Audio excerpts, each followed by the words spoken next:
हाँ जी सर, ऐसा हुआ है 10 दिन तक हम लोग खाना नहीं खाए थे। यहाँ पे बहुत उपवास हुआ था, ऐसी बात नहीं, लेकिन किससे जाऊँ कहने के लिए। बस घर में है तो खाओ, नहीं है तो सो जाओ, बस यही होता था घर में। कोई कहना ही, किसी को कहना ही जो उसको कहो वही मज़ा लेता है बस, उसके अलावा क्या कोई कर सकता है? रोइए नहीं, रोइए नहीं। बताओ, बताओ। रोने दो, रो।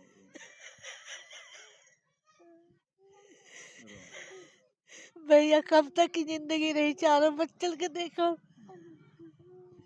बताओ, मर्द बच्चा हो, लड़का के देख सकते, लड़की के ना देख सकते। डागा पर्दा कैसे कहिए वो।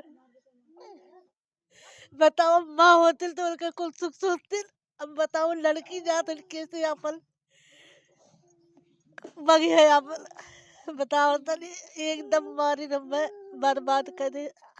राण तो रावे की 10 बरस के, लेकिन राणो पुराण कही दे। लड़की है कब तक हमें सहारा दे, जब लड़की वह लायक हो गई तो लगा था। पहले भी मैं उसको वही लेके रहता था, लेकिन उसने अपने थोड़ा भी नहीं, वो जैसे कोई नहीं बात किया। कहती सब कुछ ठीक है, मैं भी ठीक हूँ, बच्चे भी ठीक है। ये बता ही नहीं कि कुछ मैंने नहीं बोला उसने मुझे, बस इतने कह के फोन उसने रख दिया। कल होके पता लगा उसने, पता नहीं क्या बात हुआ क्या नहीं हुआ। खाया बनाया, बच्चे स्कूल चले गए, इसके बाद वहां से इसने घर में रोज सोते थे, घर में फांसी ले लिए, पता नहीं कैसे क्या हुआ। 9 बजे फिर मेरे पास पहुंच जाते, कहते तुम्हारे घर वाले ने ऐसे ऐसे कर लिया। फिर मैं वहां से चला आया छुट्टी लेकर के मालिक। कमर में दोनों पैर पे गिर गए थे। अच्छा, अच्छा। कुछ काम नहीं कर पाते आप? नहीं, एक मुसलमान के घर रहते थे, वहाँ झाड़ू पोछा करते थे, वो भी नहीं कर पाते हैं। अच्छा, वो भी नहीं कर पाते। अभी नहीं कर पाते, काम छोड़ दिए।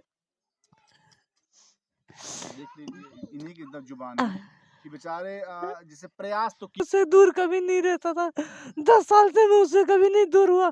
आज भी मैं उसको दूर नहीं छोड़ता अपने से, लेकिन मुझे थोड़ा सा भी नहीं खुश उसने जा सोच दिया कि ऐसा हो जाएगा, ऐसा कभी भगवान से अंदर मैं तो सोचा भी नहीं था मेरे साथ ऐसा हो जाएगा।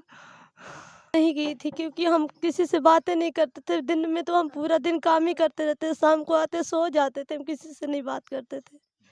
हम अपने परिवार, अपनी माँ के पास जल्दी नहीं बैठते थे, बस अपने काम के पीछे ध्यान देते। दिन भर तो काम करते करते थक जाती हूँ, शाम के आके खाना खा के सो जाती हूँ।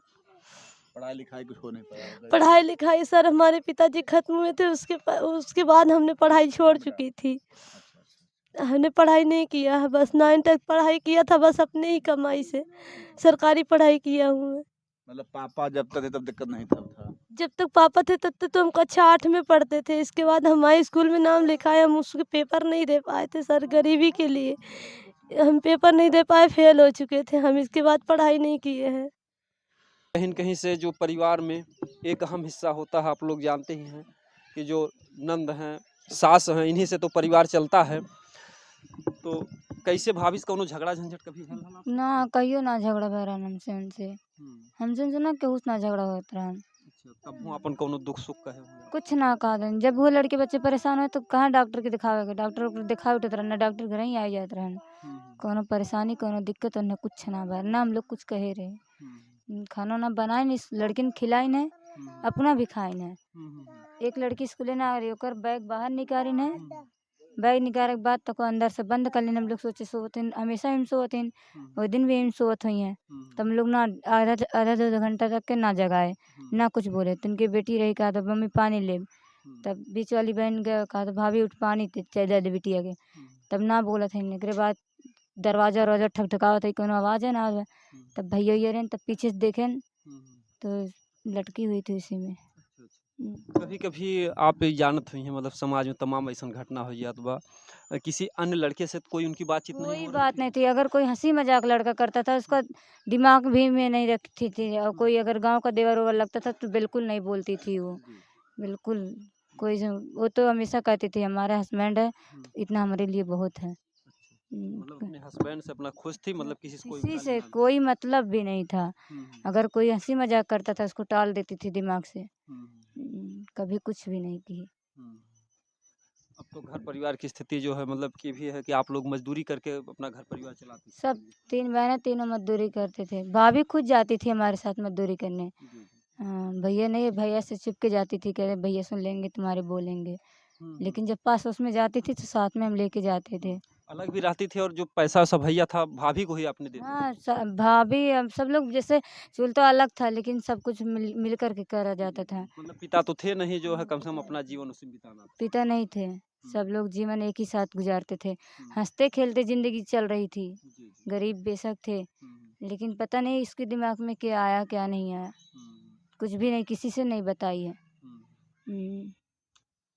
मतलब कारण अभी तक आप लोगों को कुछ पता नहीं चल पाया। मतलब कभी ऐसा तो नहीं हो रहा था कि वो गरीबी से तंग रही हो कि हम गरीबी में जीवन बिता रहे हैं, कभी ऐसा तो वो भी नहीं बताइए कि हम गरीबी से तंग है। खाली इतने ही बोलती थी हमेशा कि साला झोपड़ी चू रहा है, पानी आता आनी आता, हम बच्चे को घर में सोआएं कि बाहर सोआएं, यही इतने ही बोलती थी और कभी कुछ नहीं बोलती थी। मतलब इतना मतलब केवल बात कहती थी कि मतलब इतनी गरीबी है थुआ बच्चों को कहाँ सुलाए थुआ जो है।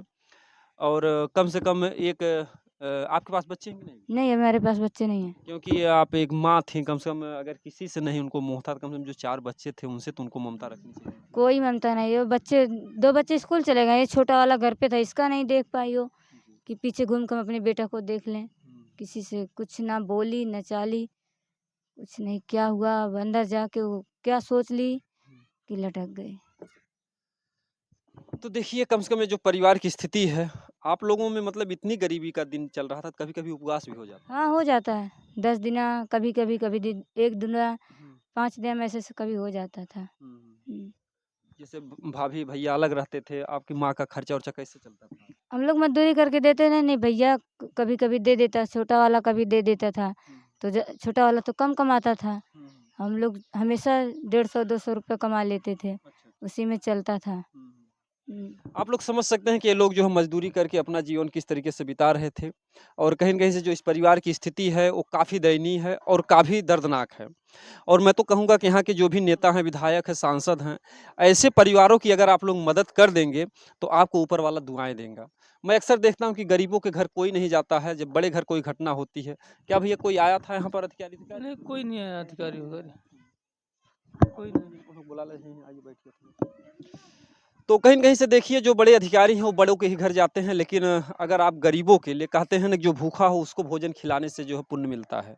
अगर भरे पेट वाले को खिलाओगे तो कुछ नहीं मिलेगा। तो जिस परिवार की दशा है तो आप लोगों का ये फ़र्ज़ बनता है कि ऐसे परिवार, और मैं तो कहूँगा कि हमारे मतलब कि जो धर्म तो हर धर्म अच्छे ही कहते हैं, लेकिन जो कुरान है उसमें लिखा है कि अगर आपका पड़ोसी भूखा सो रहा है, अगर आप पेट भर के खाकर सो रहे हो तो आपके लिए बहुत बड़ा पाप है। तो कहीं न कहीं से ये परिवार है अगर इस गाँव में अगर भूखे सो रहा है, तो यहाँ के जो प्रधान है या जो भी यहाँ के अधिकारी हैं, उनके लिए बहुत बड़ा धिक्कार है। क्योंकि हम ये कहने में दोबारा कहूँगा, ये जो झोपड़ी छप्पर है, मोदी जी इसको हटाना चाहते हैं, लेकिन हमारे ही यहाँ के अधिकारी लोग जो है इस बात को दूसरों तक नहीं पहुँचने देते हैं कि इस तरीके की दशा है। काश अगर योगी जी, मोदी जी तक अगर आप लोग ये वीडियो शेयर कर दीजिए, तो शायद उनको ये जानकारी हो कि हाँ, किस तरीके से हर जगह कार्य हो रहे हैं। तो भैया जो है सरकार से आपके या पुलिस थाना से आपके